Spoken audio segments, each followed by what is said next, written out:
Hey, attends un petit peu avant d'allumer le feu. Le foyer, Bruno, il est pas trop proche de la résidence puis du spa? Oui, tu as raison, Dominique. Le fait d'allumer le feu trop proche d'un bâtiment ou des matériaux combustibles comme un spa comme ça peut faire en sorte que juste la chaleur qui est dégagée par le foyer, ça cause un incendie sur le bâtiment à proprement dit.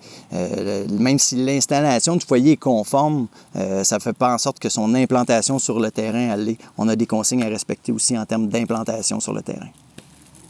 Pour qu'une installation soit conforme, il faut vérifier 2 éléments: la construction du foyer et l'implantation du foyer sur le terrain. Si on parle de construction du foyer, il doit être construit avec des matériaux incombustibles comme l'acier ou la pierre. Si on utilise des matériaux qui s'apparentent à la pierre, il faut faire attention parce que ce n'est pas tous les matériaux qui sont conçus pour résister à la chaleur et les pierres pourraient éclater et blesser les gens à proximité.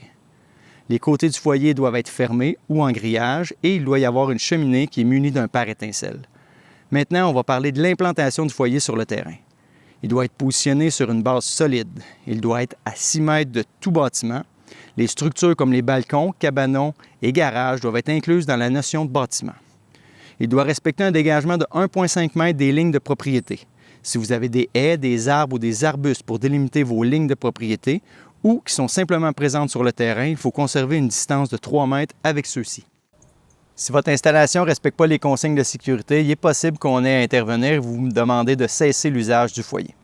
On préconise toujours une approche de sensibilisation, mais l'émission d'un constat d'infraction pourrait être faite s'il y a non-collaboration ou récidive. Si vous désirez en apprendre un peu plus sur le sujet, vous pouvez nous contacter ou simplement consulter le site Internet de la Ville de Contrecœur. Soyez prudents.